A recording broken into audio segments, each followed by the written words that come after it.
Good morning. Yes, good morning. I want to ask you, how do you start making video and why?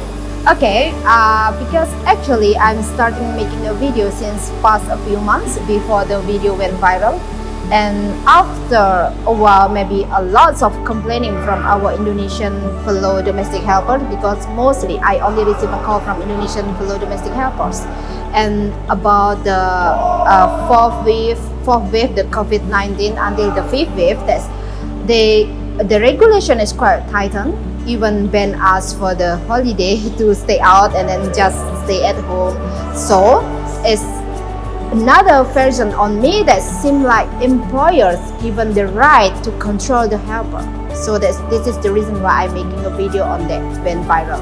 So at least before past a few months, I already made it.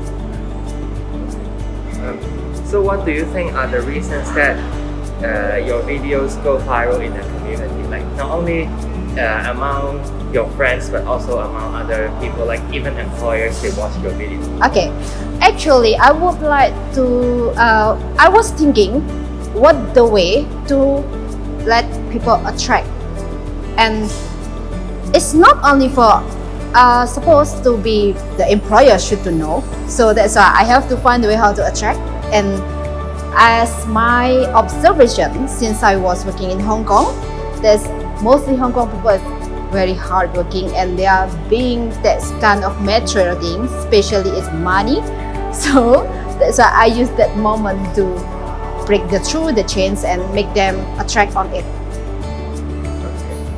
Okay. So how do you choose your topics and themes like of your video?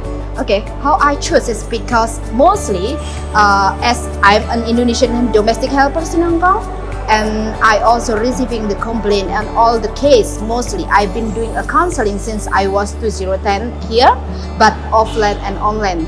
So because of based on that kind of case, I take the topic. Okay.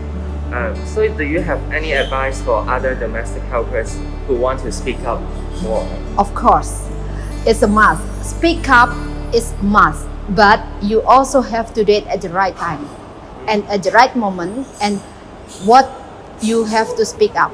First thing, that's about your right. You have to persistent on your right. That's belong on the regulation. First thing, because mostly as until now, actually most of the employer blindly taken advantage of them, breaching employment contract. Seem like ask them to do another house, cleaning another house or whatever, with the offering them the another nominal, adding nominal, or just say that it's fine as long as nobody reported, or it's fine as long as you willing to do so. So we're using this kind of method.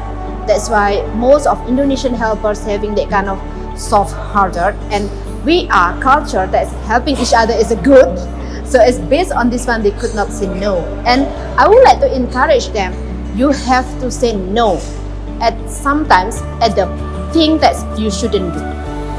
That's illegally, which is already know since from the start you enter before you working in Hong Kong.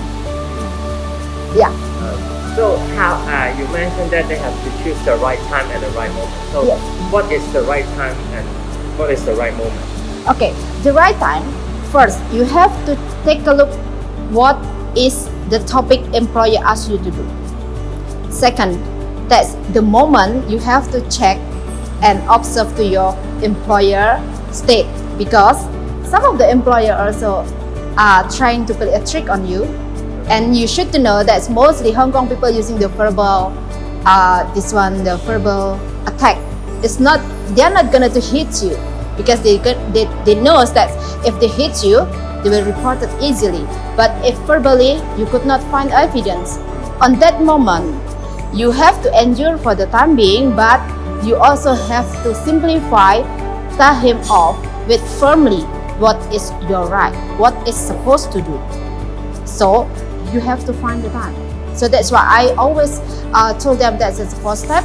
Observe, stay calm, stay firm, take action. And again, before you take action, you have to know after the action, you have to be consequences with your action. So I know it's a hard step to take to refuse or say no. So how do domestic helpers gain their courage to take action? Okay, how to gain the courage? So that's what I try to manage to make them understand. First is the regulation, the right, and then how to deal with the legal act. Maybe some of simple legal act. That's after you take this action, your employer will do this. After you take this moment, your employer will react like this. So all this kind of thing before they doing something, they will consult me, and I will give them some of the point of view to them. That's make sure you understand what are you doing. What do your employer think about you helping others as a counselor or even giving advice on their legal actions? Okay, so far, since I was 2014, actually started online. I published my phone number, and my boss mostly all the time they already knew, because before the interview I told them what is current I'm doing, and they give me a time as long as don't affect the main job. Unfair moments. Okay, Give us one some example. unfair moment. This is like this. This is the story is on me myself. It's because when the interview, my boss has already told me that the job here is very easy. You're only doing the cleaning and taking care of one dog. So, would you mind if you help me to clean another house for me every once? My answer is, I'm willing, but it's not be my routine work. As if I could, I will help, but if I can't, you can't force me to do so. So this one is the first step that we have to tell them that this is illegally. When he asked me why like that, this is illegal work that I shouldn't do, and again, you will be fined 350,000 Hong Kong dollars and will be blacklisted. And me, I have to prison for 3 years and I have to fine 50,000 Hong Kong dollars, and I also will be losing my job. Are you going to pay for me? So he will think twice about it. This is the thing that I have to offer to all my friends. That from the start you have to be firm to your right. From the start you have to understood what are you doing, and you have to know the ID 407. That's because based on the ID 407, all already there. If you understand, but if they don't understand, they could not do anything. So this is some of the story. Mostly all the time, as the employer in Hong Kong are blindly doing this, but they could not say no. It's because they didn't know based which part.